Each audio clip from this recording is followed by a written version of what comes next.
একটা সময়ের দাবি যে আমরা তো এই সরকারকে অনেকদিন সময় দিয়েছি এবং সরকারের যৌক্তিক যে এই সমালোচনাগুলো সেটাও আমরা করেছি।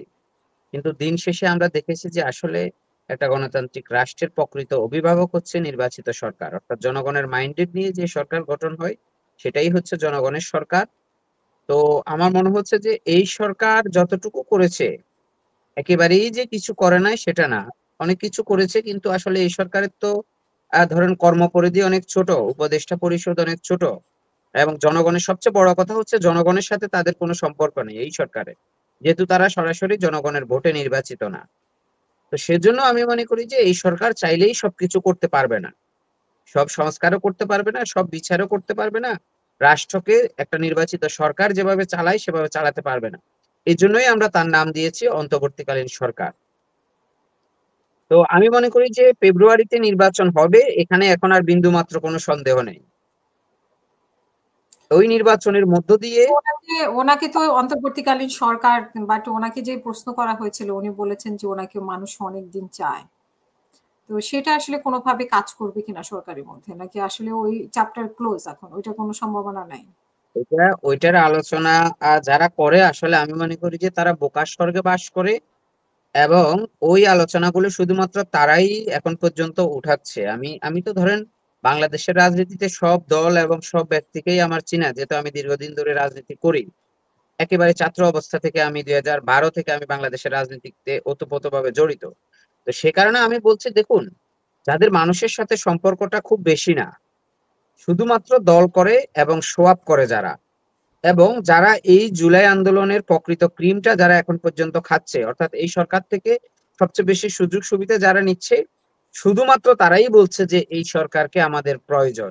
কিন্তু এই সরকারও তাদেরকে ওভারটেক করে বলছে না, তুমি আমার থেকে আর অবৈধ সুযোগ সুবিধা নিতে পারবে না, আমি নির্বাচন দিয়ে দিব। রাষ্ট্র এভাবে চলতে পারে না, তোমার বদনাম অর্থাৎ তোমার যে দুর্নীতির দায় সেটা আমি কেন নিব? তো এটা আমাদের প্রফেসর মোহাম্মদ ইউনূস সরকার বুঝতে পেরেছেন, প্রধান উপদেষ্টা, এই জন্য তিনি নির্বাচন কল করেছেন সব বাধা অতিক্রম করে। তিনি এখনো পর্যন্ত আপনারা দেখছেন জাতিসংঘে গিয়ে তিনি কি স্টেটমেন্ট গুলো দিয়ে আসছে। তা আমি মনে করি যে উনি সফল হবে, আমরা চাই যে উনি সফল হোক। 5 তারিখের পরে আমাদের রাষ্ট্রের যেহেতু একটা ভঙ্গুর অবস্থার মাধ্যমে, একটা যুদ্ধের মাধ্যমে তিনি দায়িত্বটা নিয়েছে, আমরা এখনো পর্যন্ত চাই উনি যা করেছে আমরা তার জন্য সন্তুষ্ট, যা করে নাই তার জন্য আমরা হতাশ নয় মোটেও। কিন্তু শেষমেশ তিনি যদি জনগণের ক্ষমতার সত্যিকার অর্থে জনগণকে দিয়ে যেতে পারে, আমি মনে করি যে এটাই হচ্ছে উনি সাফল্য। উনি কি করেছে না করেছে তখন সেটা আলোচনা আসবে না, যে এই সরকার একটা অবাধ সুষ্ঠু নিরপেক্ষ নির্বাচন জাতিকে উপহার দিয়েছে পরপর 3টা বিতর্কিত নির্বাচনের পরে, জুলাই অভ্যুত্থানের পরে, যেখানে জনগণ তার প্রার্থীকে ভোট দিবে, কোন দলকে ভোট দিবে না। সে দলের হয়ে দাঁড়াবে কিন্তু সে যদি ভালো না হয় তাকে জনগণ ভোট দিবে না। এই মানে আপনার নিরাপত্তাটা, এই লেভেল প্লেইং ফিল্ডটা এই সরকার তৈরি করে দিয়েছে, যার জন্য আগামী যে সরকার আসবে, তত্ত্বাবধায়ক সরকার, তিনি এই সরকারের এই নির্বাচনটাকে এক্সাম্পল হিসেবে রাখবে। তা আমি মনে করি সেটার জন্য আমাদের প্রফেসর ইউনূস শতভাগ আন্তরিক এবং তিনি এই মুহূর্তে চাচ্ছে যে সত্যিকার অর্থে বাংলাদেশে একটা নির্বাচিত সরকার আসুক। এখন উপদেষ্টাদের মধ্যে কেউ কেউ চাচ্ছে না। কারা চাচ্ছে না আপনারা হয়তো আপনি আমার থেকে বেশি বলতে পারবেন, যেহেতু আপনি মিডিয়া জগতের, আপনার অনেক বড় একটা চ্যানেল যেখানে আমরা কথা বলি। আপনি অভ্যুত্থানের আগ থেকে, অনেক আগ থেকে আপনি এই স্বৈরাচার বিরোধী আন্দোলন, আমি মনে করি আপনিও অনেক ভালো ভূমিকা রেখেছেন। আপনারা যারা প্রবাসে সাংবাদিকতা করেছেন, আমাদের দেশের সাংবাদিকরা যখন আপনার দলীয়করণ হয়ে গেছে, তারা যখন একটা দলের কাছে জিম্মি হয়ে গেছে, তখন আপনারাই আমাদেরকে কথা বলার স্পেস দিয়েছেন।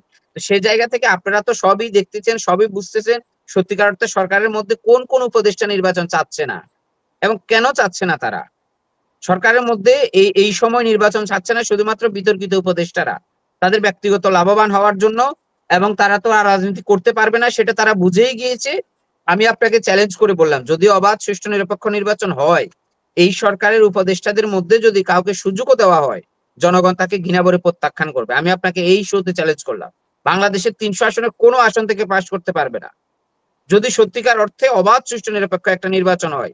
তো তাদের কেউ কেউ নাকি এখনো পর্যন্ত দুঃস্বপ্ন দেখছে যে আমরা তফসিল ঘোষণা হলে আমরা পদত্যাগ করে জনগণের কাছে যাব। আর হুম। যান না জনগণের কাছে, পিঠের চামড়া থাকে কিনা সেটা দেখেন। আপনাকে তো জনগণের কাছে যখন যাবেন, জনগণ জিজ্ঞেস করবে যে আপনি জুলাই সনদ কতটুকু করেছেন। আহত নিহতরা রাস্তায় এসে আপনাকে ঘিরে ধরবে যে আমার তো চিকিৎসা হয় নাই। যে নিহত হয়েছে সে বলবে যে আমার পরিবারের তো কোনো খোঁজ খবর নেন নাই 1.5 বছরে, আপনি তো আমার রক্তের উপর দাঁড়িয়ে আছেন। তো এই প্রশ্নগুলোর জবাব কি তারা নির্বাচনী মাঠে দিতে পারবে?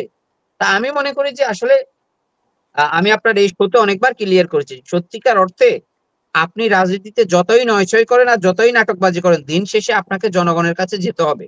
যদি আপনি এজ এ রাজনৈতিক লিডার হন, একটা রাজনৈতিক দলের কর্মী হন, জনগণ ছাড়া বাংলাদেশের রাজনীতি কখনোই সম্ভব না। আপনি দেখেন অনেক ছোট, ছোট দল তারা এম্বাসিতে যাচ্ছে, বিভিন্ন এম্বাসিতে ঘোরাফেরা করছে। দিন শেষে আপনাকে তো এম্বাসি পাস করাই দিবে না ভাই।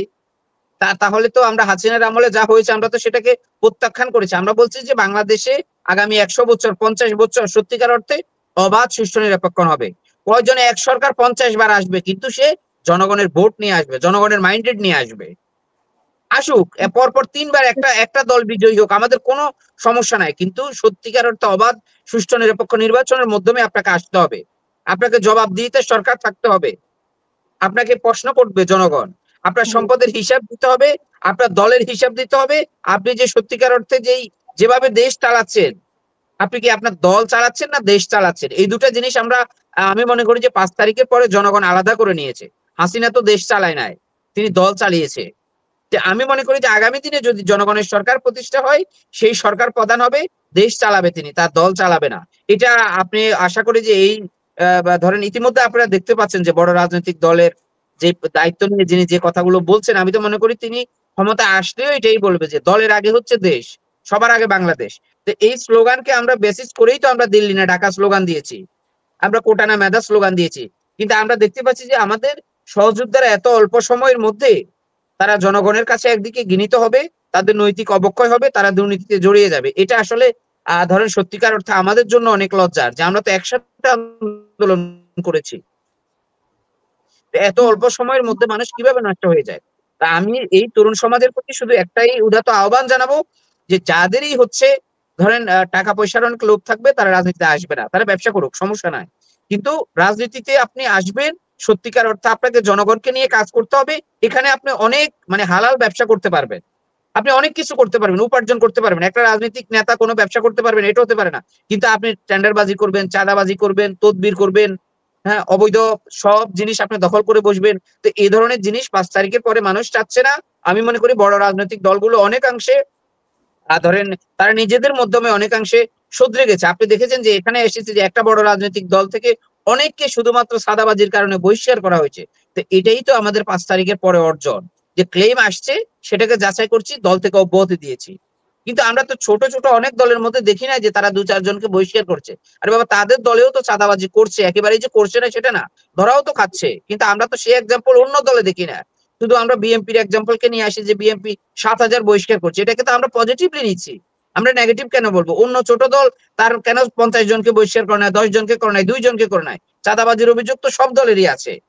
তা আমি মনে করি যে এই তরুণ সমাজ এমন একজন লিডার চাচ্ছে বাংলাদেশে, যিনি বাংলাদেশকে সত্যিকার অর্থে সিঙ্গাপুর করে দিবে। ৫ বছরের মধ্যে, ১০ বছরের মধ্যে। তো এরকম নেতৃত্ব আমি মনে করি আমাদের দেশে আসবে অবাধ সুষ্ঠু নিরপেক্ষ নির্বাচনের পরে, স্বাধীনতার পরে বাংলাদেশের মানুষ সত্যিকার অর্থে তাদের অভিভাবক পাবে, জনগণের সরকার প্রতিষ্ঠা হবে এবং তার জন্য আগামী যে সময়টা আছে আমাদের ফেব্রুয়ারির মধ্যে, আমাদের প্রত্যেকটা রাজনৈতিক দলের প্রত্যেকটা নাগরিকের কাজ হচ্ছে অবাধ সুষ্ঠু নিরপেক্ষ নির্বাচনের জন্য বর্তমান সরকারকে সহযোগিতা করা। অর্থাৎ অবাধ একদম। সুষ্ঠু নিরপেক্ষ নির্বাচন সরকার চাইলে পারবে না। রাজনৈতিক দলগুলো, রাজনৈতিক কর্মীরা, মানুষের মধ্যে সচেতন হতে হবে যে আমি হুম, ভোট দিতে পারি নাই পরপর ৩ টা ইলেকশনে, এবারে ভোটার উপস্থিতি থাকবে একেবারে 90%। মানুষকে বুঝাতে হবে, নির্বাচন কমিশন ক্যাম্পেইন করতে হবে যে মানুষের ভোটের মূল্যটা কতটুকু। মানুষ যে ৳৫০০ তার ভোটটা বিক্রি করে দেবে, সেখানে আপনি ওই দলের ওই কর্মীর কাছে, ওই নেতার কাছে সারা জীবন ৫ বছরের জন্য সে ৳৫০০ তার ভোটটা বিক্রি করে দিল।